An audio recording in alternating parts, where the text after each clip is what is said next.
মিষ্টিটা প্রথমে মুখে দিতে হবে।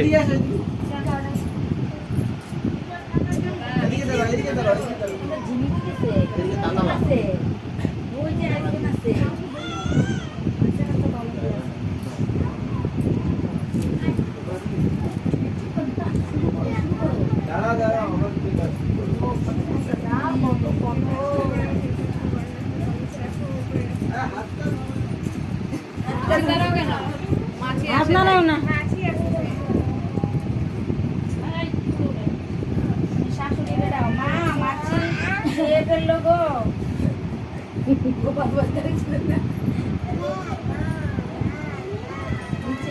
এদিকে সামনে তাকাও